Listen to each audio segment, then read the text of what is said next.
जच गए क्या? अब आवाज नहीं करनी है, क्लास अब स्टार्ट हो रही है। अगली हमारी लोक देवी है जीण माता। हेडिंग डाल लीजिएगा सबसे पहले जीण माता।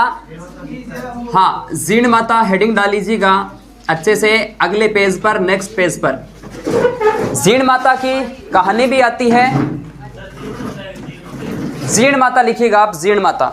अलग अलग क्षेत्रों में अलग अलग देवियों के अपभ्रंश नाम हो सकते हैं, जैसे कि रावतसर नाम है, लेकिन इसको रावतसर ऐसा बोला जा सकता है। हाँ, आप अच्छे समझदार हो, लेकिन इनका वास्तविक नाम भी हम बात करेंगे, आगे बताऊंगा। जीण माता की कहानी सुननी है या एग्जाम तथ्य सुनने हैं? कहानी सुननी है, ठीक है। चलिए, सबसे पहले जीण माता लिख लिया, ठीक है। जीण माता की जब भी बात करें हम, राजस्थान के सीकर जिले के साथ इनका संबंध है शेखावाटी क्षेत्र में, और शेखावाटी क्षेत्र में चूरू, सीकर, झुंझुनू, अब नीम का थाना भी सम्मिलित है। 4 जिले आ चुके हैं। शेखावाटी क्षेत्र में एक व्यक्ति हुए जिनका नाम था धनराय। वैसे इनका जन्म जो है, यहाँ पे सबसे पहले हम लिखेंगे जन्म लिखेंगे धांधू गांव। हाँ जी, हाँ ये अलग है, ये अलग है। हाँ बिल्कुल, ये अलग है, हमारा भी रिलेशन है यहाँ पर। धांधू गांव ये पड़ता है चूरू जिले के अंदर।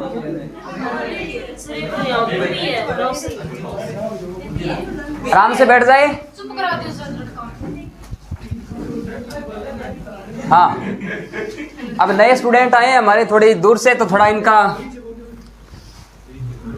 चलिए कोई बात नहीं। देखिएगा, धांधू गांव चूरू के अंदर आता है, यहाँ इनका जन्म होता है। इनके पिता का नाम देखिएगा, इनके जो पिताजी थे चौहान राजपूत थे, लिख लीजिएगा चौहान राजपूत। बताता हूं, चौहान राजपूत धनराय के घर इनका जन्म होता है। इनका जन्म होता है, आपने सुना होगा जीर्ण और हर्ष, ठीक है। जीर्ण व हर्ष अपने आप में ये दोनों भाई बहन थे, ब्रदर और सिस्टर थे, भाई बहन थे।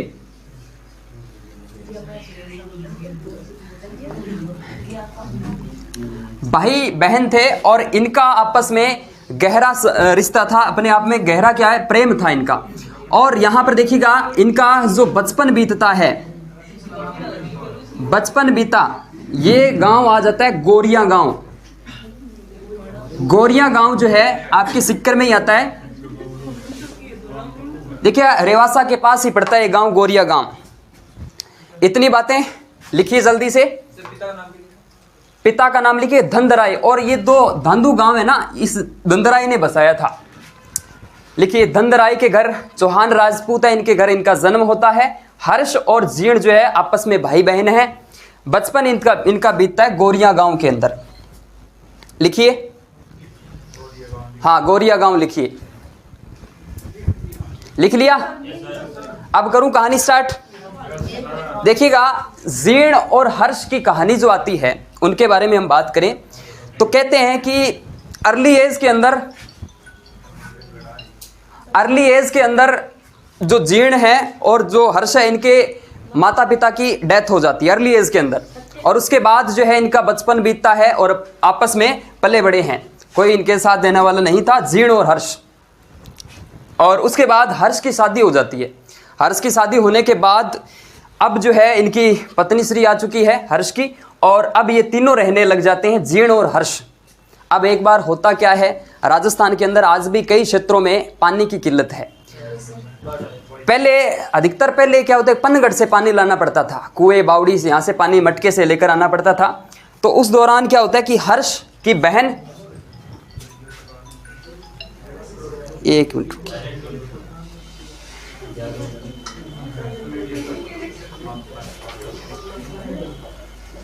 एक बार होता क्या है, हर्ष की जो पत्नी है और बहन है, ये पनगढ़ से पानी लेकर आ रही थी, कुएं से, बावड़ी से पानी लेकर आ रही थी। बीच में रास्ते में इनकी डिबेट हो जाती है। अब झगड़ा हो जाता है, डिबेट होती है, झगड़ा नहीं कह सकते, एक बात होती है तो हो जाता है। उसके बाद देखिएगा, पहले जीर्ण को ऐसा लग रहा था, क्योंकि पत्नी आने के बाद इनको ये लग रहा था कि कहीं ना कहीं मेरा भाई जो है मुझसे कम प्रेम कर रहा है, क्योंकि बचपन में इतना प्रेम था, इतना गहरा प्रेम था आपस में, क्योंकि बचपन से पले बड़े तो इतना गहरा प्रेम था, आज किसी के, आज तो होता ही नहीं इतना प्रेम जितना इनके था उस टाइम। चलिए उसके बाद क्या होता है सुनिए, उसके बाद देखो क्या होता है। पानी लेने जा रहे थे, उस दौरान रास्ते में इनकी डिबेट होती है कि आज एक शर्त लगानी है कि देखते हैं प्रेम करता कौन है, हर्ष किससे ज्यादा प्रेम करता है। ये आपस में इनकी एक आपस में चैलेंज होता है, उनकी डिबेट होती है। अब बोले कि एक शर्त लगा लेते हैं, देखते हैं आज प्रेम करता कौन है ज्यादा। बोले कि मटका हमारे सर पर है, घर में प्रवेश करने के बाद जिसका मटका पहले उतारा जाएगा हर्ष उसी से प्रेम करेगा, उसी से ज्यादा प्रेम करता है। ऐसी उनकी कहानी हुई। चलिए यहां तक हुआ।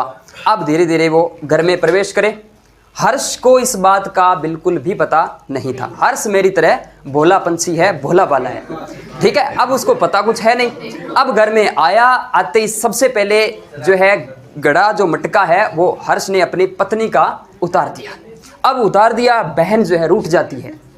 अब बहन जो है रूठ गई थी, रूठ कर चली जाती है। ये रूठ कर इसने घर त्याग दिया। बोले कि अब इस घर में नहीं रहना, मुझे अब रहना ही नहीं है। अब हर्ष ने पूछा अपनी पत्नी से बात क्या है, कि इस तरीके से हमारी कुछ डिबेट हुई थी, बात हुई थी। हर्ष ने बोला ये पहले बताना चाहिए था।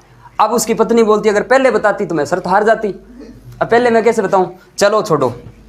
अब ये रूठ जाती है, आगे आगे जीर्ण पीछे पीछे भाई चलते हैं। और ये आ जाती है एक पहाड़ी जिसका नाम है काजल सीकरी पहाड़ी, काजल शिखर पहाड़ी कह सकते हैं। उस पहाड़ी पर ये यहाँ से आ जाती है, यहाँ पर आ जाती है रूठ कर।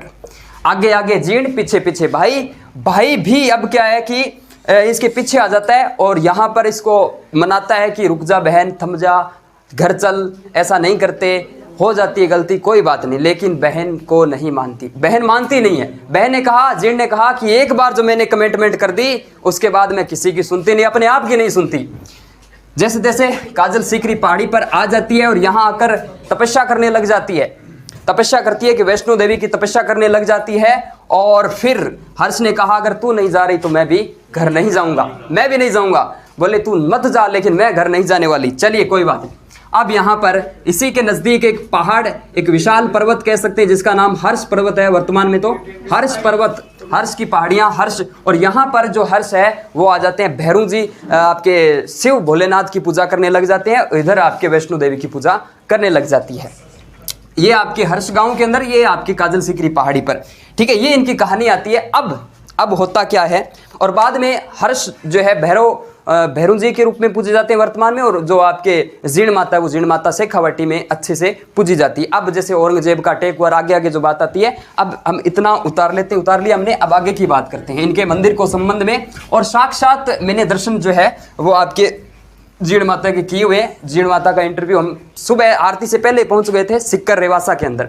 जैसे आप सिक्कर से NH52 जो है नेशनल हाईवे 52, वहां से रानौली आता है एक क्षेत्र सिक्कर में। रानौली से जस्ट उतरते हैं, उसके बाद यहाँ पर एक द्वार लगा हुआ है जीर्ण माता का। और रानौली से महज 4 किलोमीटर की दूरी पर कोछोर गांव है। और कोछोर गांव के जस्ट आगे ही रेवासा गांव की कांकड़ पर मंदिर जो है वो जीर्ण माता का बना हुआ है, भव्य मंदिर है। अब बात करते हैं पहाड़ियों की। इस तरीके से एक पहाड़ी आप बनाओ तो बनाओ, नहीं तो कोई बात नहीं है। इस तरीके से एक पहाड़ी बनानी है। और जी बिल्कुल, और इसी पहाड़ी से एक इधर इस टाइप से एक विशाल पर्वत बनाना है आपको। विशाल पर्वत इस तरीके से एक बना लीजिएगा। बनाओ तो बनाओ, नहीं तो एक बार समझ लीजिएगा।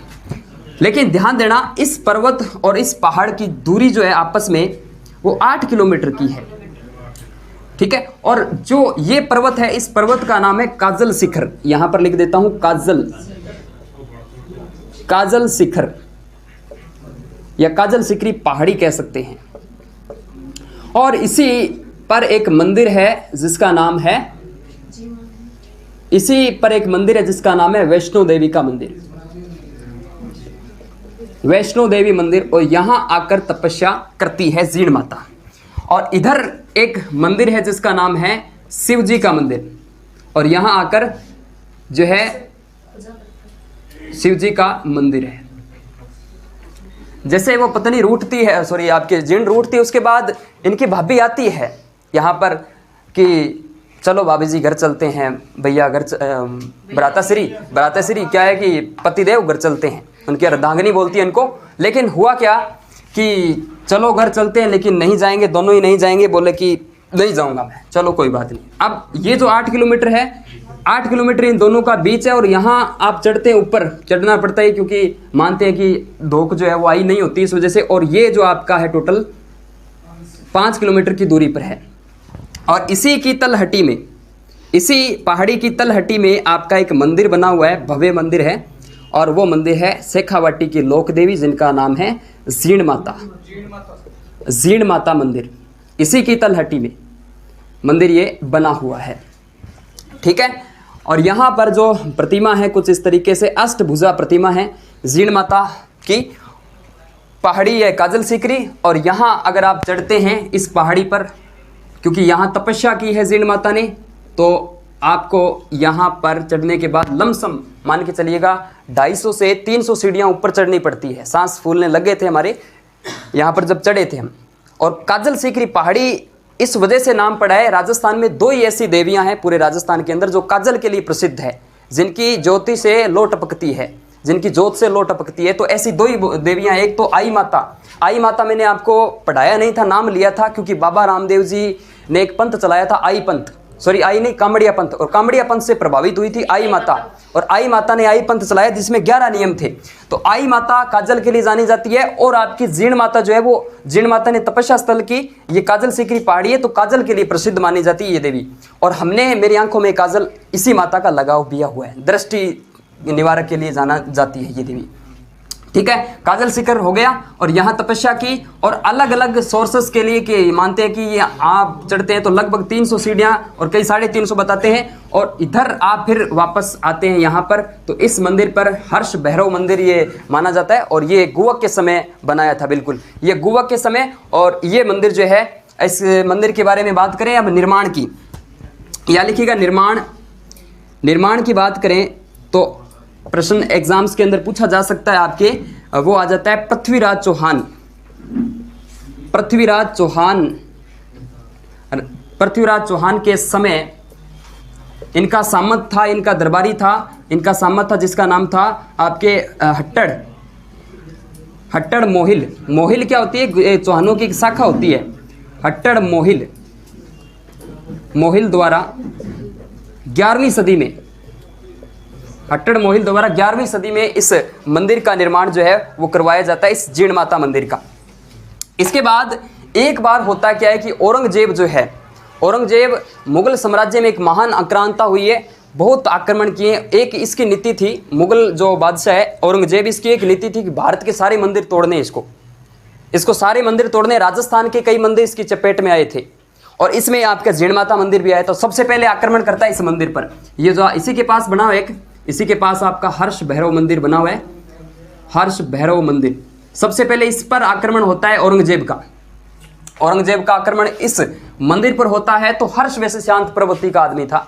हर्ष ने कहा कोई बात नहीं, कोई आक्रमण कर रहा है तो करने दो, टूट फूट कर रहा है तो इसी का कोई भाई आएगा तो और करवा देगा निर्माण, कोई बात नहीं। इसके बाद यहाँ पर आते हैं इस जीण माता मंदिर की, पूरे सैनिक सिपाही और औरंगजेब खुद स्वयं यहाँ पर आता है। मंदिर में उनको एक जोत जगती हुई नजर आई, औरंगजेब को और पूरे सैनिकों को। तो उस टाइम इस मंदिर की जो सुरक्षा की थी भंवरों ने, जो शहद वाली मधुमक्खियां होती है ना, उसने सुरक्षा की थी इस मंदिर की, पूरे हालत खराब कर दी पूरी सैनिक औरंगजेब की। तो औरंगजेब ने लंबे लंबे हाथ जोड़कर कहा, हे देवी, मैं आया था जोत को बुझाने, लेकिन एक और जोत जला के जाऊंगा। बोले क्या? कि यहाँ पर उसके बाद सवा मण यानी 50 किलो जो तेल और घी है ना, वो मुगल साम्राज्य से औरंगजेब भेजेगा इस मंदिर में। आज भी दो दीपक है वो हमेशा जलते रहते हैं, एक घी का एक तेल का। 50 मण यानी 50 किलो सवा मण तेल यहाँ पर आज भी आता है। और कहा कि मैं तेरे मंदिर में छत्र चढ़ाऊंगा। छत्र होता है जैसे मूर्ति होती है ना कोई प्रतिमा, उसके ऊपर एक छतरी होती है, तो वो छत्र चढ़ाया था इस औरंगजेब ने। और कहा कि एक मेरे वंश का एक आदमी जो आपके मंदिर की जो सीढ़ियां हैं, इस तरीके से सीढ़ियां, उनको छिंटे लगाएगा, सुबह साफ करेगा। आज भी वो मौजूद है वहां, उसी औरंगजेब का वंशज आज भी वो सीढ़ियां साफ करता है, सुबह छिंटे। मैंने देखा था उनको, वो करता है, ऐसा है। क्योंकि ये उस टाइम औरंगजेब की बात है। औरंगजेब का साम्राज्य दिल्ली से आता था यहाँ पर घी और तेल, और उसके बाद जैसे ब्रिटेन की सरकार आई, अंग्रेजी सरकार आई, अंग्रेजों के द्वारा ये काम किया, वर्तमान में भारत सरकार करती है। और आज वैसे श्रद्धालुओं की कोई कमी है नहीं, 40 किलो का कुछ नहीं, पता नहीं कितने यहाँ पर तेल वगैरह आते रहते हैं। ठीक है, ये बातें आती है जीण माता की। और जीण माता का गीत सबसे लंबा है। प्रत्येक जो राजस्थानी जो साहित्य है उसमें लोक देवी देवताओं में सबसे लंबा गीत जीण माता का ही है। और रामदेव जी का गीत जो है 48 मिनट का और इनका गीत जो है 52 मिनट का है। अब लिखवाऊं बातें एग्जाम करके। जो मेला भरता है, इनका मेला कब भरता है?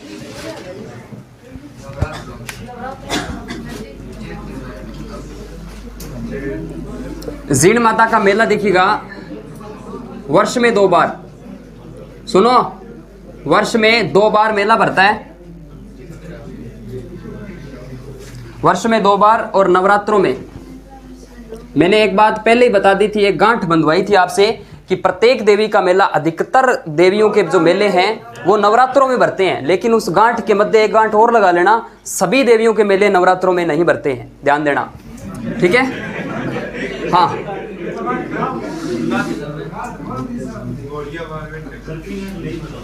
हाँ, चलिए। आश्विन व चैत्र, ठीक है, चैत्र के नवरात्रे और आश्विन के नवरात्रे इसमें मेला भरता है देवी का। लिखिएगा। और इस देवी के कुछ उपनाम भी लिख लीजिएगा। चौहानों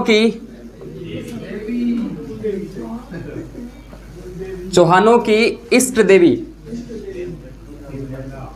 भाई कुल देवी किसने बोला? कुल देवी तो आशापुरा माता होगी ना। इष्ट देवी को कह देते हैं आराध्य देवी।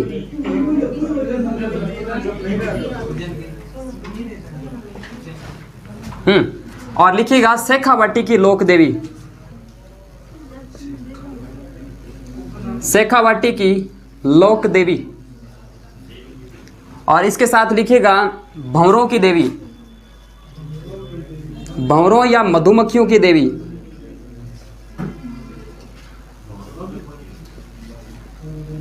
भंवरों या मधुमक्खियों की देवी लिख लीजिएगा। मंदिर निर्माण आपने लिखा ना हट्टड़ मोहिल के द्वारा, चौहानों की एक ब्रांच है मोहिल। और एक वो लाइन लिख लेना, सबसे लंबा गीत जो है वो इनका है 52 मिनट का, हाँ लिखिएगा। और एक फिल्म बनी है इन पर ही, जय जीण माता।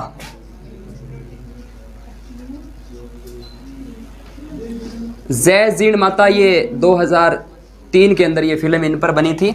और इनका वास्तविक नाम पूछे तो जयवंता बाई।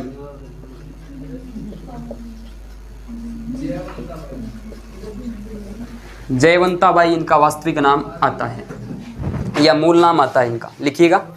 2.5 प्याले शराब के लिए भी देवी जानी जाती है, आपको बताओ तो। शराब जैसे वर्तमान में तो देखो निषेध है, बंद है, जैसे 1 प्याला, 2 प्याला, 3 प्याले। और ये 2 प्याले तो देवी का है, और ये आधा प्याला जो है क्योंकि 2.5 प्याले तो पिएगी, और आधा प्याला जो छोड़ेगा वो क्या है कि भक्तों या श्रद्धालुओं के लिए चरणामृत के रूप में, इनको प्रसाद के रूप में दिया जाता है। ठीक है, तो ये 2.5 प्याले शराब के लिए जानी जाती है। वर्तमान में निषेध है, कोई ऐसा नहीं है। अब उतार लिया क्या? वर्ष में 2 बार मेला है जीण माता।